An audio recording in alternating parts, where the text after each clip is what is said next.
listening to Acdc, Beyond the Thunder,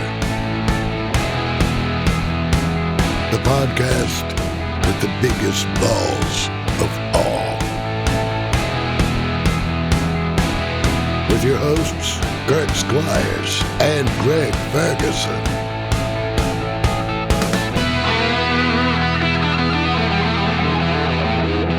It's time to rock. Welcome to another episode of Acdc Beyond the Thunder, a podcast where extraordinary fans from actors, authors, athletes, comedians, professors, priests, stockbrokers, CEOs, war heroes, and yes, even professional wrestlers get in the ring to salute this extraordinary band called Acdc. I'm your host, Kurt Squires, along with partners in crime, Greg Ferguson and Eric Kielb.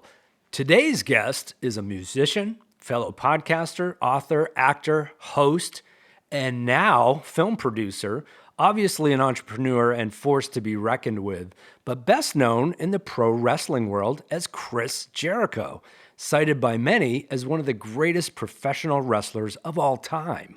Right off the bat, Chris, I gotta ask you, Power Up recently released, and you had Angus and Brian on your podcast. Tell us about that. It's very strange because Acdc, as you know, does not do a lot of press. Right. And they haven't in the past ever really done a lot. But I think because Power Up came out kind of in the middle of all this where they can't tour, that they're doing so much press. So it was actually, I was thinking, what would they be like? But they were actually so excited to see each other. You can see that because I think Angus is in maybe Holland or so, Netherlands. Right. Brian is here just down the road in Florida. Right. They were great. They're absolutely amazing guests. So much fun with those guys. So it was really, really cool. Always down to earth, aren't they? That's the great thing about them. Yeah, down to earth. But listen, the thing about them that I love is they have no problems. Like I know Brian and know a lot of people that know Brian because, like I say, he lives down the street in Sarasota from Tampa. But I didn't really know what to expect from Angus because he's always been so quiet. But man, that guy was hilarious. Right. So down to earth, but as down to earth as you can be, telling great stories about Eddie Van Halen and about Malcolm and Geezer getting into a knife fight and about playing in front of 100,000 people. Like they're down to earth, but they're also so worldly because they have so much to talk about, so much experience. And like for me, an hour went by like that, and it's one of those things where not even just from a fan standpoint, from a rock and roll history standpoint, I would have loved just to hang out with those guys for a week, just to hear the stories that come up naturally from them, because you can tell they're both natural storytellers. So it was really, really cool. And I was actually thinking that probably after doing Talk Is Jericho for over 7 years and over 700 episodes, probably the most famous guest I've ever had from a worldwide basis is Angus Young. Yeah. I mean, Mike Tyson was close, but I think Angus is a little bit more worldwide. Have you ever recovered from getting hit from Mike Tyson, by the way? Oh, yeah. That was 10 years ago. So about 9.5 years later, I started feeling better. So what was it like growing up in your household? What kind of music were you listening to?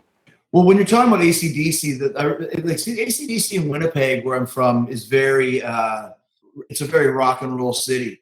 And Acdc has always been one of those bands that have always been around. I remember going to maybe summer camp or something, and someone was playing Big Balls. Nice. And just how funny that was as a 8, 9-year-old kid hearing we've got the biggest balls of them all. He said balls.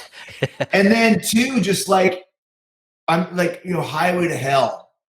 It's like Kiss, Hotter Than Hell, which was I think 4 or 5 years before. Like nobody really said stuff like that in public. So to have an album called Highway to Hell, obviously it seemed so evil and so dangerous. It did. And I think right around that time when I started getting more attuned to what rock and roll was is when Back in Black came out. So Hell's Bells with the bell, like this was stuff that you would listen to when you were a kid and it would actually scare you. Right. I remember like when my parents first started leaving me home alone, I was always listening to the radio, 92 City FM in Winnipeg, and that bell would start. And you'd be like, fuck, sitting in the dark because I'd always listen to music to go to bed. If that came on, like the lights are coming back up again. And like, who is this band that's always singing about hell with this weird little guy in a fucking, in a schoolboy outfit with horns? It's like, what is this? Totally. You know, so that was always kind of like, I've known about ACDC pretty much as long as I've really understood what rock and roll is all about, because they've been around so long. And then once, you know, heavy metal became a thing, probably 82, 83, that's when you started really understanding who ACDC was, right, and really kind of getting into them from that standpoint as well. One of my favorite quotes from you is you had two dreams as a kid. You wanted to be in a rock band, you wanted to be a wrestler. Which one came first for you? It was probably always music. Both were kind of hand in hand, but this is pre-internet, so you didn't really know how to do any of those things. And it seemed a lot easier to maybe, you know, find some guys that you could play music with rather than find some guys you could go wrestle with. So I was in a band when I was, you know, 13 or 14. And that's another great thing about ACDC is that you can play those songs. Right. Like, it'd be hard to put on, you know, I mean, you could kind of play some of those thrash songs and kill them all because they're a little bit easier to play. But something like Phantom of the Opera, Iron Maiden, like, how the fuck do you play that on bass guitar? But you know what I mean? But like TNT, you could play that. And right. Very approachable. Very approachable, yeah. And so when you're putting together a band and you have a bunch of 14, 15-year-old kids, the only songs we knew at first were You Really Got Me in TNT. Right. Which we also figured was the same riff as Fight for Your Right to Party. So we knew 3 songs that were all basically the same riff. Yes. You know? That's very true. A lot of guests say the same thing, Chris, is that if you wanted to learn music, AC/DC was the people's band where you could pick up a guitar and probably figure it out. Well, you could, and that's the thing too, though, is that you start realizing, Kurt, is that I remember when I was a kid, like, hey, what do you play? I play bass, and, you know, I can sing, and I can play like drums. I can play like AC/DC style drums, and to me that was like, oh, it's easy. And then when you become a musician and really understand what AC/DC is, it's the hardest band in the world to be in. Yes. And I told Angus and Brian this, as I get older, I really realize and understand why AC/DC is the greatest rock and roll band of all time. Now, the Stones are right beside them, but the Stones have, you know, a horn section on stage, and they have, you know, extra players, and there's 11, 12 people. Sure. AC/DC has never had more than 5 people on stage as far as the actual band. And that's the way it's always going to be. They're not going to add you know, an extra keyboard player in the back or whatever it is. And everybody in that band, like, for example, when Phil got arrested a few years ago, and then when Malcolm passed away. So I know Chris Slade very well. His son Jack worked for Fozzy for years.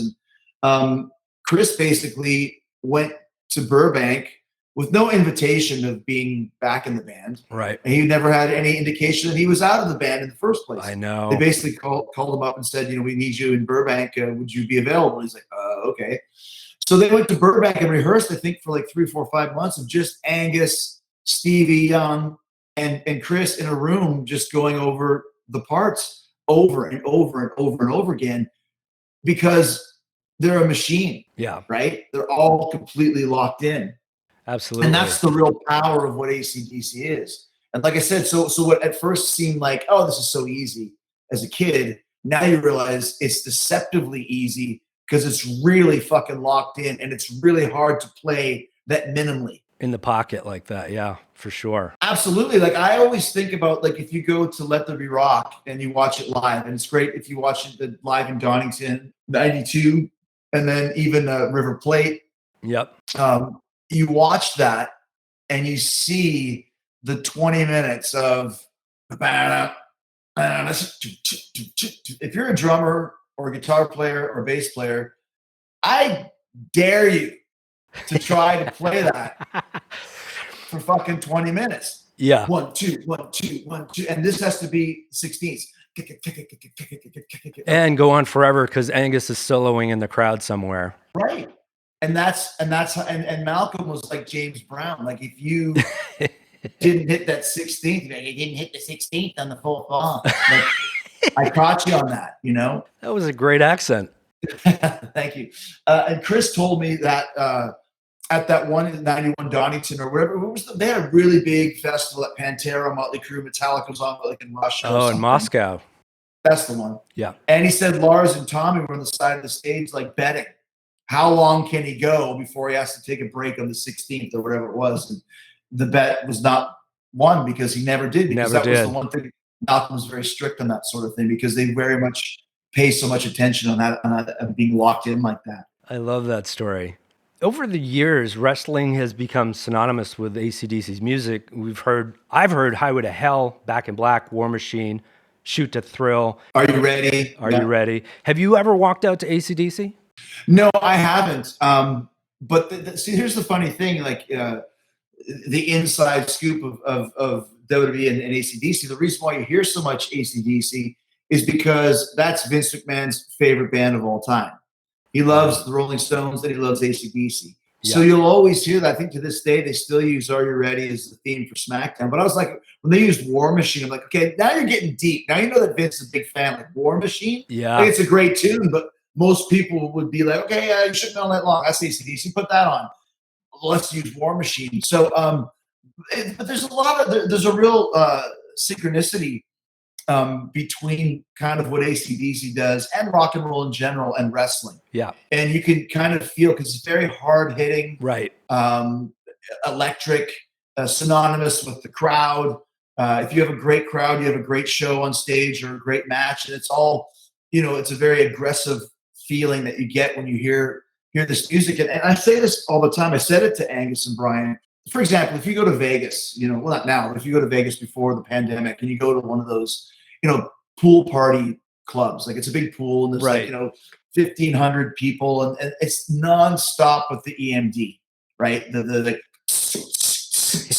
rat and whatever. I said, if you guys just put on like fucking Back in Black, just throw it on, I guarantee no one will miss a beat. People would keep dancing, people would keep drinking, people would have fun. It would work. It's kind of the music that is synonymous with a party. Timeless. Like if I ever had a big party at my house, I would put on AC/DC, knowing that no matter who's there, if there's punk rockers and there's thrash people and there's rappers and there's ska and there's polka and there's old people and kids, everyone can find that middle ground with AC/DC, right? Because it's just rock and roll. You can do that with the Stones too, but those are probably the two best examples. Van Halen to an extent.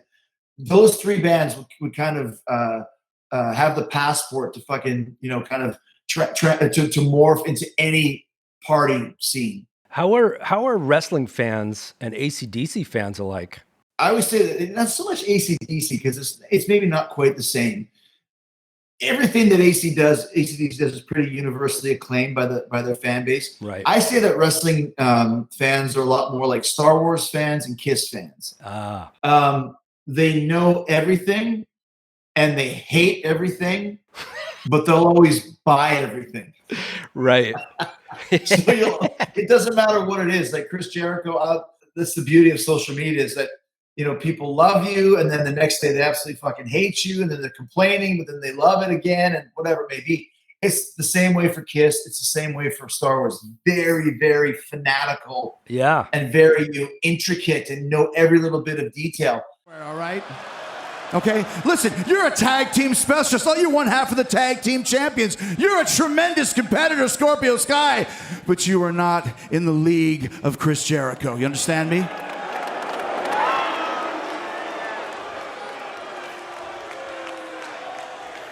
You're right. I am the greatest of all time, and I'll tell you this right now. AC/DC is a little bit different. Like I said, like you guys are the first AC/DC podcast that I've been on. I've been on probably 20 Kiss podcasts. For whatever reason, that's a different world. AC/DC, like I said, because they're so universally popular, right? People don't really bag on them a lot. If you go back through their history, there's a couple, time frames where they weren't as super popular as they were. Flick of the switch through probably till Razor's Edge came out, that time frame. Yeah. But you'll never hear people say, "Oh, it was the shits." This album might not have been as good as the others, but right. Every AC/DC record has at least 2 or 3 great songs on it. So they've been pretty consistent from 75 to 2021. Absolutely. They're not really known for doing press, like you said, so having them on your show was phenomenal. That was a great job, by the way. In 2000, they were not only on MTV, but they were also on Saturday Night Live when The Rock hosted I was thinking, I bet you wish you were on that episode. Do you remember when that happened? Yeah, I remember. It's funny because it was just a coincidence. I think that the DC, like, what a great episode of the show, right? Yeah. But yeah, it's interesting, and that's I think it's another thing that's really cool about this band is they're like probably the only other band besides Van Halen where you don't ever get any information about them. They tell you what they want you to know when they want you to know it. Like even with Power Up, like you heard kind of some rumors, maybe something, and then suddenly there's a poster in front of Angus's school, which I never graduated, he said. But like, who puts up a fucking poster in 2020? Like a poster? I know. It's just a post. Stop it. It's a post. You put they did not do that. So it's one thing that I always really liked the mystery of AC/DC and the fact when you did see them, like when they were on Saturday Night Live, or when you would see them from time to time do some kind of an interview, it would be such a big deal, especially Malcolm and Angus. Like they never said anything. No. And so now that's what I thought it was pretty refreshing because I think Power Up, like the first 8 songs at least, are the best songs, the best collection of stuff they've done maybe in 30 years. Yeah, you said that. That was a pretty nice quote from you. I mean, what do you think? What do you guys think of the record? I thought it was really fun. Made me feel like a kid. It's amazing to me that they were able to hold on to that for 2 years. Like when we saw those kind of those secret photographs from Vancouver where they were at the studio and oh my gosh, Phil Rudd is back or whatever it was. That was years ago. I know. And the fact that they didn't say anything, now that's pretty rare to have a record from a band as big as AC/DC done in the can with the amount of people that worked on that record and in that record company. And think about this, nobody said a word for 2 years. Not just the guys in the band, but no engineer, nobody sweeping up the floor in the studio. I mean, that's pretty insane. Yeah, it's quite the NDA if they've got one going, or it's just a gentleman's agreement, I guess so, but so when it came out, you were like, okay, well, what should we expect here? And then, oh my gosh, it comes out all guns blazing, no pun intended. And it was just, I really love the fact that they're still putting out music this good. Yeah. At this stage of the game. Yeah. And it's one of those things, like I just want, the main reason why I want, like I have an 87-year-old aunt and she's like, I'll die anyway, but I ain't dying from the fucking coronavirus. Like hit me with a bus, I don't care. Right. And that's to me the same. Like I care about getting rid of this, but I just don't want Corona to kill AC/DC or fucking the Stones. I'm not talking about, you know what I mean? Like, and I'm not talking about killing them literally.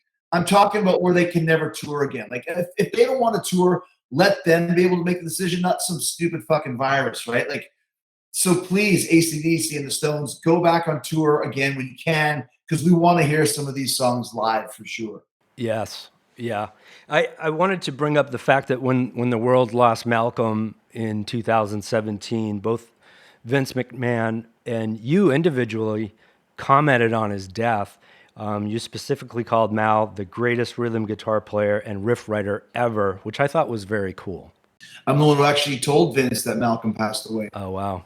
Once again, it's one of those things when you're a kid and you see AC/DC. Well, it's obvious that Angus Young is the leader, or Gene Simmons is the leader of Kiss, or Bono is the leader of U2. And then when you start getting into the business and start finding out these other things, it's like, oh my gosh, it's not Angus, it's Malcolm Young. And you hear about this sort of stuff and you're like, wow, that guy, he's the one that just kind of hangs on the back and doesn't do anything. And then you start talking and hearing and reading about what the whole vision of AC/DC came from Malcolm's brain. Everything. And you could see it. I mentioned it to Brian. I keep going back to the show, but why wouldn't I? Because I got a chance to actually ask him all these questions I always had. And it's, Malcolm's rules. And you can see that. Bon Scott to Brian Johnson to Axl Rose when he was in the band for the short time. They sing their gig, and when they're done their parts, they fuck off back to the amplifiers and they hang out back there and they let the true star of the show entertain, which is Angus Young. And I noticed that, like, wow, even Axl does this. And I think that if you ask the other guys in Guns N' Roses, that I think Axl really got a sense of like, holy smokes, this is how it can be to be in a great rock and roll band and don't worry about the egos or the bullshit that surrounds it. Because I think he really came alive as a singer of ACDC. I don't know if you guys saw that tour, but I saw him I did. in Madison Square Garden. I mean, what'd you think? It was rough for me. All props to Axl for coming to the rescue. It was rough for me. Greg and I were actually both in Philly at their last show. Right. And I think he did a great job, and I think he filled in really nicely and saved those guys. But it was just so shrouded in mystery. I didn't know what was going on, so I was kind of upset in a way, too. Well, once again, shrouded in mystery. You just hit the key word. Like, what happened? Right. And there was no press release. ACDC's rule is always like, it's none of your fucking business. Right. Here's what we're doing. And, it's the same thing. And I'm not saying that you were wrong for feeling that, but I know people that are still angry that Yannick Gears is an Iron Maiden.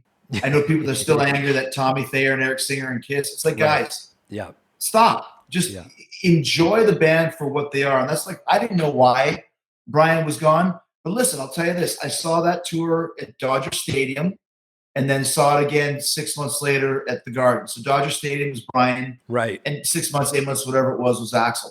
I love Brian Johnson. But with Axl, and it happens every time. I don't know if you guys have ever been in a band, but when you get a new guy in the band, it reinvigorates the band. Yes. You started seeing these songs that they hadn't played in years. Yes. Touch Too Much. And Riff Raff. Are you fucking kidding me? Yeah. Even the show you guys saw in Philly, they played Problem Child for one show. Live Wire, Rock and Roll Damnation. Who would go and do that and learn a song for one show? Yeah, I guess Axl would even bring it up that day. Hey, what do you think about playing Riff Raff? But here's my point. They were so in the groove and having so much fun.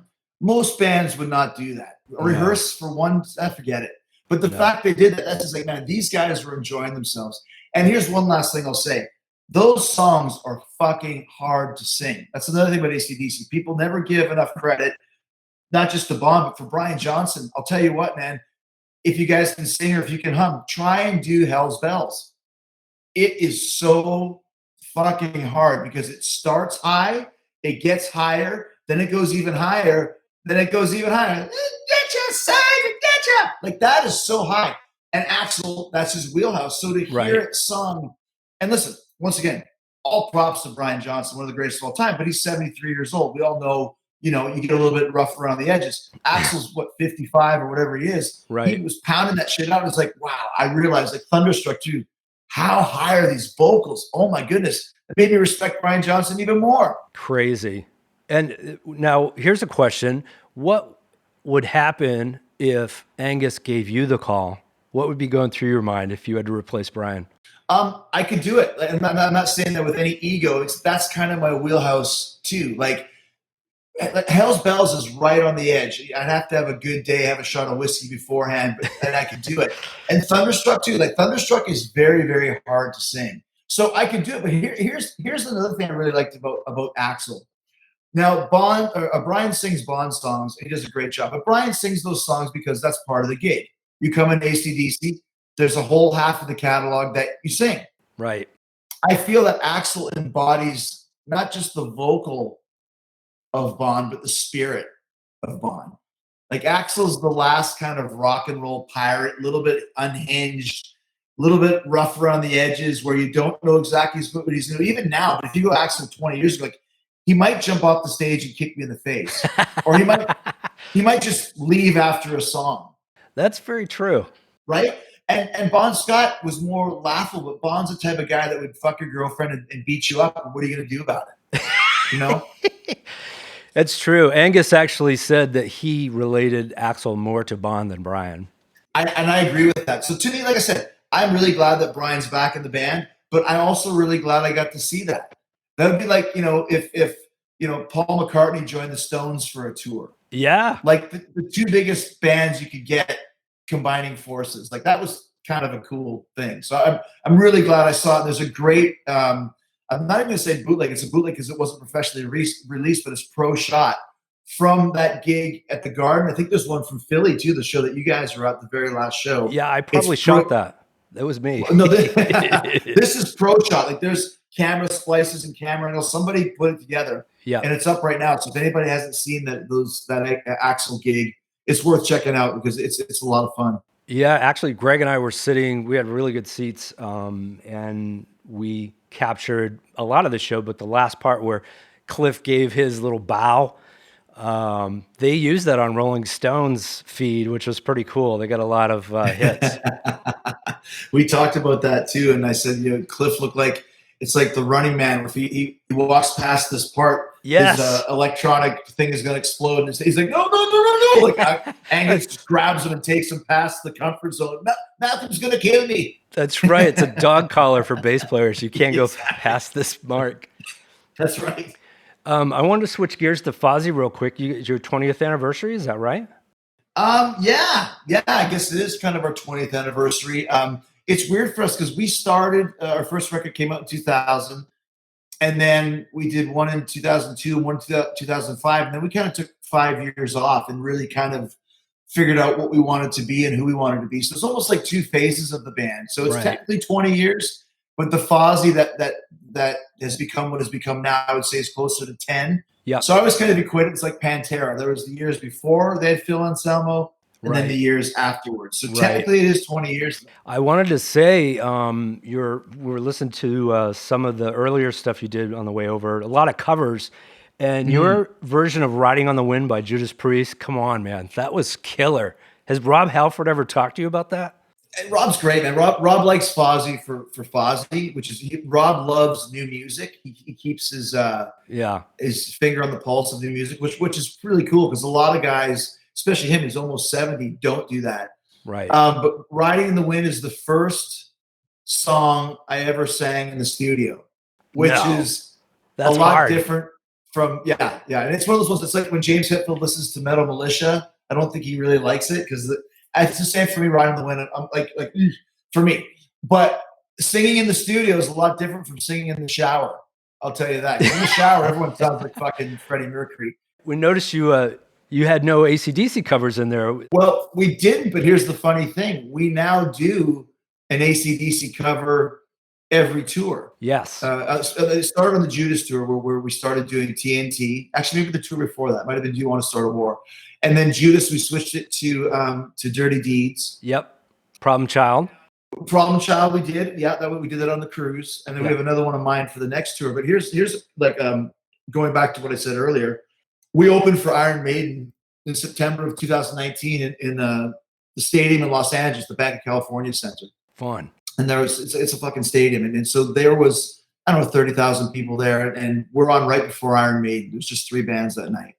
And so I was like, I'm still not sure exactly why they invited us. I think they just wanted one little bit extra of star power to make it special for the stadium. I'm like, Iron Maiden in a stadium is pretty star power enough as it is. But if you want us to come play, we'd be happy to do it. So they had Steve Harris's kids band on first. Oh, yeah. Then they had, they're called his daughter, right? Raven Age. No, this is the son. Raven Age, they're called. Oh, okay. And then we were on second, and then Iron Maiden was on last, obviously.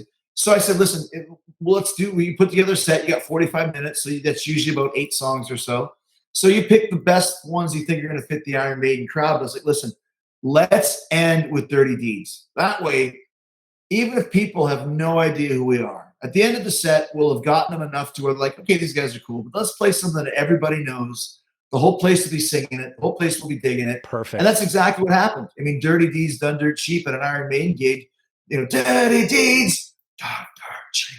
That's awesome. It's easy, and it's cheap, a cheap pop. You know what I mean? As we say in wrestling, we like going to Philly and saying, I love the Philadelphia Flyers. Yay! And that's kind of the concert version. Let's do an AC/DC song, but it worked. And that way you leave the stage as conquering heroes with people chanting Fozzy and people having fun. And the guys in Maiden were like, oh, they really enjoyed you guys. And I was like, well, if you didn't see the whole set, well, yes, they were like that the whole time. If you just saw the end of the set, that's the reason why, because we played AC/DC. I wanted to talk to you about your hugely popular Talk Is Jericho podcast on Westwood One. And AC/DC's been a recurring theme on your show, which we obviously love. Tell us about some of the topics you've tackled, not to mention having Angus and Brian on your show, which was phenomenal. Yeah, I mean, when I started doing it, like it was kind of, I was lucky I started in 2013, which was kind of pre-podcast. I think now it's like there's literally, I think, 850,000 podcasts in the world. And I'm not exaggerating on that. Right.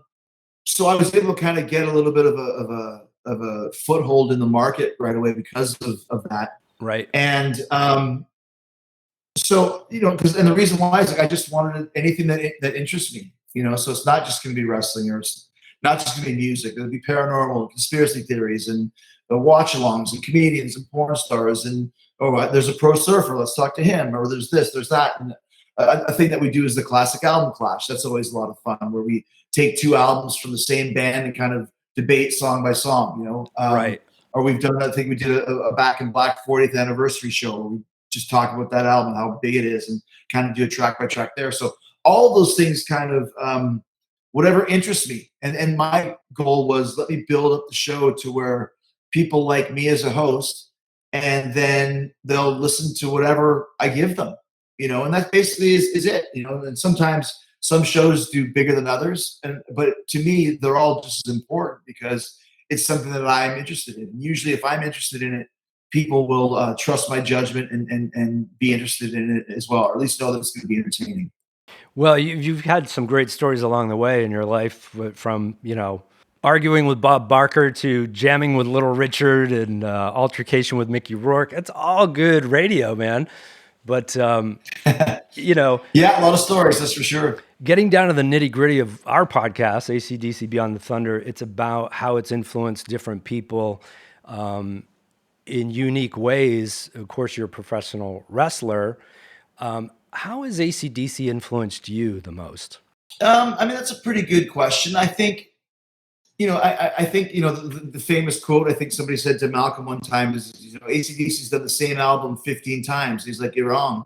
We've done the same album 16 times. Right. And I think what you can learn from that is when you find something that you're good at and you do it better than anybody else, don't mess with it. And not a lot of bands can do that. I think Slayer is another band that pretty much did a very similar thing their whole career. But look at the fan bases for Slayer and AC/DC. They're rabid. They're monstrous. Obviously DC's bigger, but I think there's something to be said about that, about the fact that they stuck to their guns no matter what. Even in the 80s, when everybody else was adding some synthesizers or some pop elements, or everybody from Van Halen to Rush to look at Metallica in the 90s. You name it. Even Iron Maiden went certain ways. They held their ground. Yeah, they never did. Every record is the same as the last, and I think the fact too, and here's something that people don't really think about, the production that AC/DC has is bigger than almost every band. And people always go like, well, AC/DC, they're wearing, just because Malcolm changed from his black t-shirt to his blue t-shirt before he went on stage. It's like, those guys are just in the background. If you look at AC/DC, it's based around, a guy in a school uniform, and he's now 65 years old, still wearing the school uniform, and then you wouldn't have it any other way. And the other guy's wearing a cap like you're wearing right now, the Brian Johnson hat. Like that's AC/DC, the guy with the hat and the guy with the school uniform. But then let's go through the songs. Then you've got, fucking hell. I just watched the No Bull from the Ball Breaker tour, and now they've got a Wrecking Ball, and they've got the Bell, and they've got the Cannons, they've got a whole lot of Rosie, and they've got the Rock and Roll Train. It's like one thing after another after another. They've got Angus is up on a riser during a solo. There's confetti coming down. Like, they are the best, with the exception of Kiss probably, but they're right up there. Kiss and AC/DC. You would never think that. You think Kiss is all about production, AC/DC is all about the music. That's not fucking true. No, that they're vaudeville in a sense. They put on a show, man. They got the props. They do, and they understand that part of rock and roll being like that. Yep. And to me, like, it just, what do you learn from it? Just learn that's how you be an entertainer. Like, as an entertainer for 30 odd years now, you always want to give people something extra. Right. You always look like a star. Always present yourself like a star. Well, AC/DC as an individual might not do that the way that, Mick Jagger does, or Gene Simmons, or Freddie Mercury or whatever.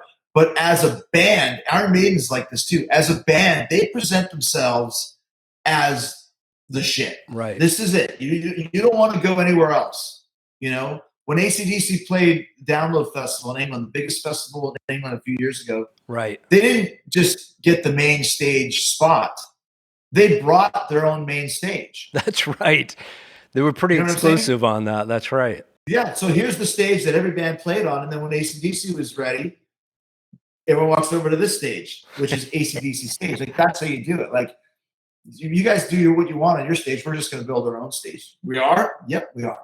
So I always like that, where you can be, like you said, humble, down to earth, but also, too, just be the biggest, larger than life creation that you've ever seen. They are always in control of their own brand, too, which is huge.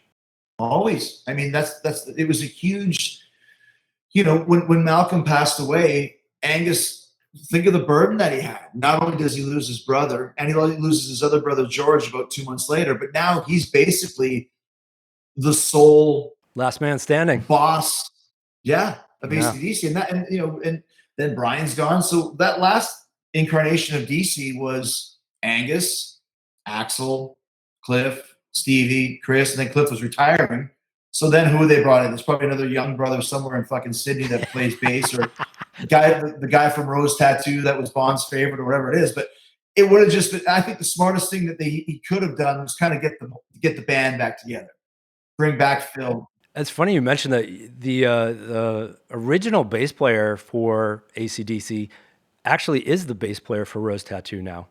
Well, there you go. Bring Mark Evans back. Full circle. So that's the thing. And like I said, and if he did bring him back, I'm sure that guy would have to get run through the ringer of rehearsing for 3-4 months again. So I think the smartest thing that Angus could have done was especially for fans like us, is bring back the band. Yeah. So, because once again, like, if you want to really talk about AC/DC as far as being a machine, a giant part of that machine is Phil Rudd. Yeah. No one plays drums like him. And it's like, people go, Phil Rudd, are you kidding me? That guy is fucking amazing. Guess who plays like Phil Rudd now by design? Lars Ulrich. Yeah. I never would have put those together. So listen to the difference between Justice for All and the Black Album. That's Phil Rudd. Lars will tell you. Boom. Yeah. Yeah. He's like, I've done all of this stuff and the paradiddles and the 16-15 time.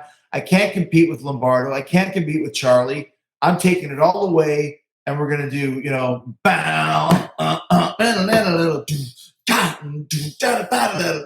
I heard him on Howard Stern show. They phoned him up to ask the best drummer, and Ulrich's answer was Phil Rudd. Yeah, which was awesome. He goes, I'm going to throw him in there. He loves Clive Burr too, the original Iron Maiden drummer. So, he was awesome. You see that influence, like when AC/DC is permeating into Metallica, which in the 80s would be almost a cardinal sin. Posers must die. Like, what are you talking about? Everybody's influenced by AC/DC. Everybody. I bet you they're probably the most sampled band in rap music nowadays. Yeah. In country music, fucking Billy Joel plays the Garden. He brings Brian Johnson. They do, You Shook Me All Night Long. Like, love that. Dude, it's universal. It's universal. Do you have a favorite song or favorite album of AC/DC you like to drop? It's funny you say that, because I think, like, I don't think there's a bad Bon Scott album. No. And I don't think there's a bad Bon Scott. Let me rephrase that. I said that wrong. I don't think there's a bad Bon Scott song. I think every single song on every Bon album is good.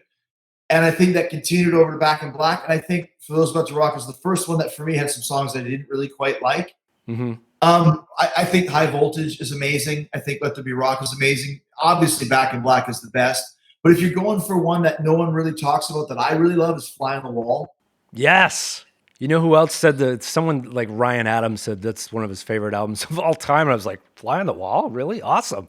Yeah, Corey Taylor loves it too. Because from a song standpoint, it's great. The production is pretty muddled. Yeah. But the songs are all great. So as I go through, I think, like I said, I keep wanting to call it Shot in the Dark, Power Up. Like, let's see where I'm at a year from now. But the first 8 songs on this record, like, they're all great. Yeah. And that's pretty rare for AC/DC at this stage of the game. Favorite song, Thunderstruck is up there.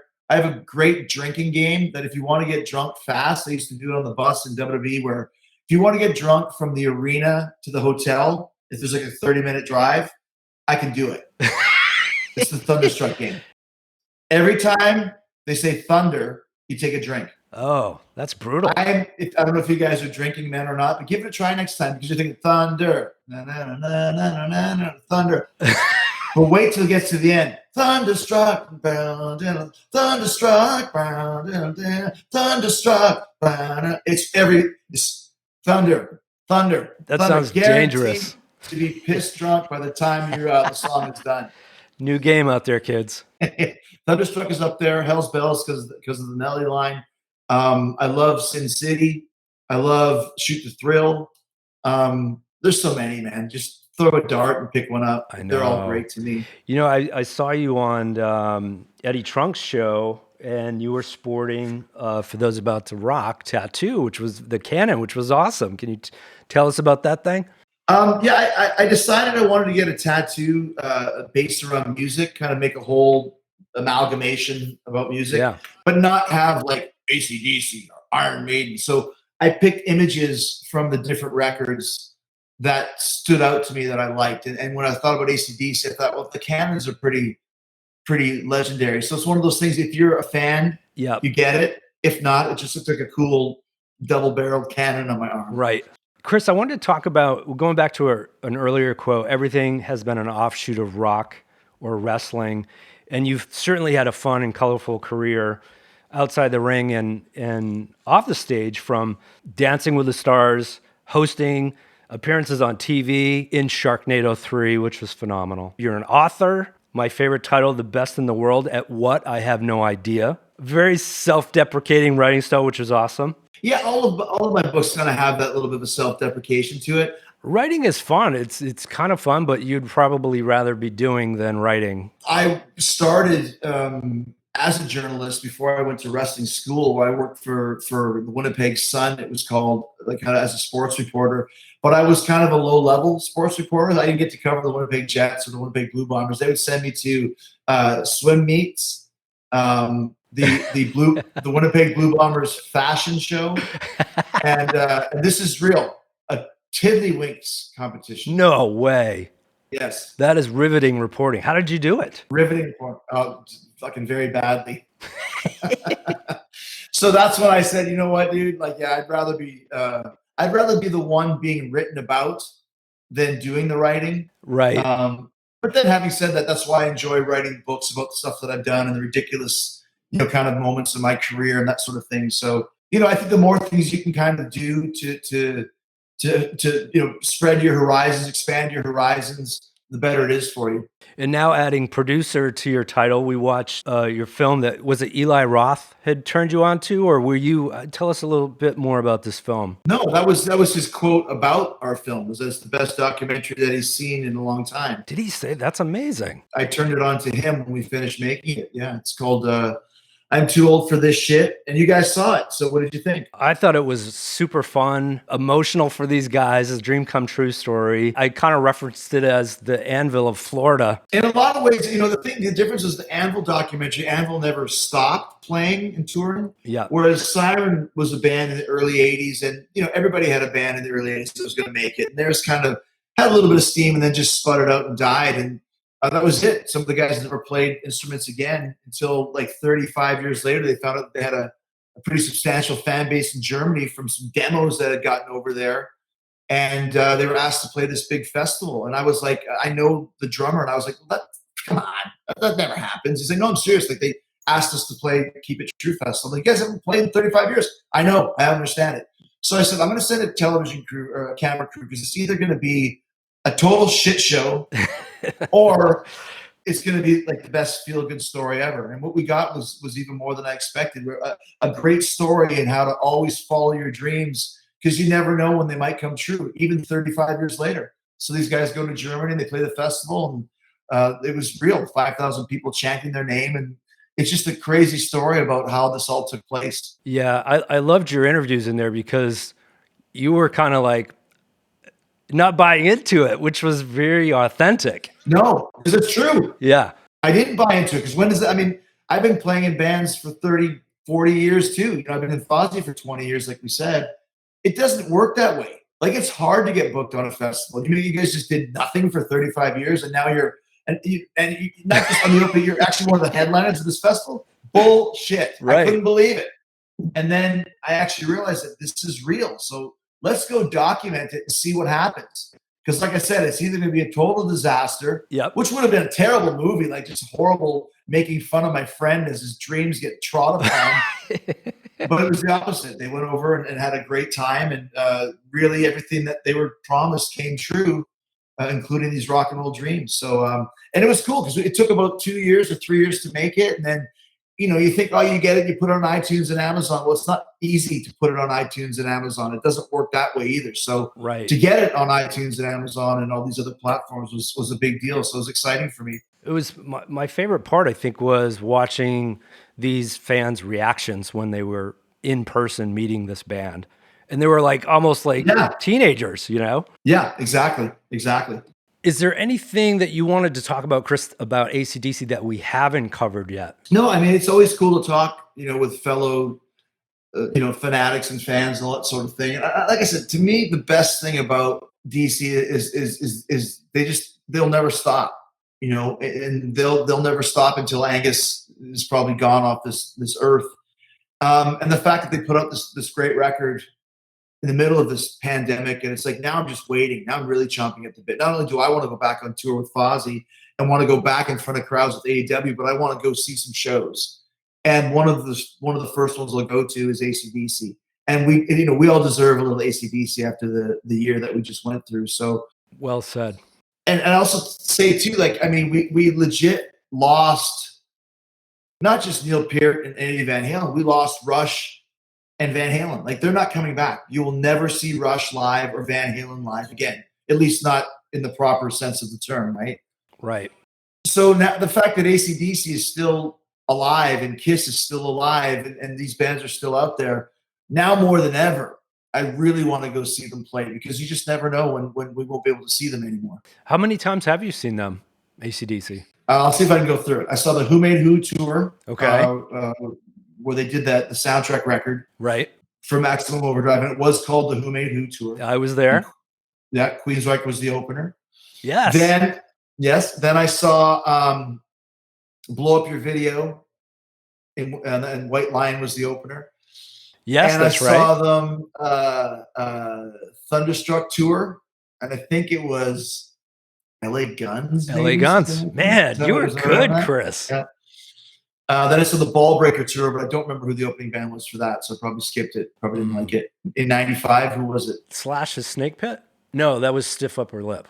So I saw that tour. I did not see. I saw Stiff Upper Lip as well. I think I've seen everyone. I saw Black Ice, and then I saw Rock or Bust twice. Once with Brian, once with Axl. So I guess 8 times, give or take. That's great. It might have been a 1 or 2 times, but yeah, I'm excited. Like I said, that I got to see Axl as well. So, Chris, thanks so much for joining us, and happy belated birthday to you from all of us here at AC/DC Beyond the Thunder. We always ask this final round of questioning. The task is where the guest has to describe AC/DC in one word. What would be your one word of choice, Chris? I got it, man. It's the best. It's actually an interview that I heard them say where they said, "What does AC/DC mean?" And it was Angus said, "It means power." And yes. That's literally what it means, but it's also figuratively what it means. AC/DC means power. It really does. The power of rock and roll, Love it. The power of that feeling you get when you see a great band, the power that you feel when you put on a record that just makes you want to drive really fast and, hit a punching bag. It means power. AC/DC Beyond the Thunder theme song, Trailer Trash, written and performed by Gannon Arnold. VO talent by Bruce Jacobson. Cinematography and sound recording by Greg Ferguson. Edited and mixed by Eric Keel. Written, directed, and hosted by Kurt Squires. Produced by Greg Ferguson, Eric Keel, and Kurt Squires. AC/DC Beyond the Thunder is a Squires LLC current motion production. Copyright Beyond the Thunder podcast. All rights reserved. This has been a Nat Attack presentation. Shazbot. Nanu Nanu.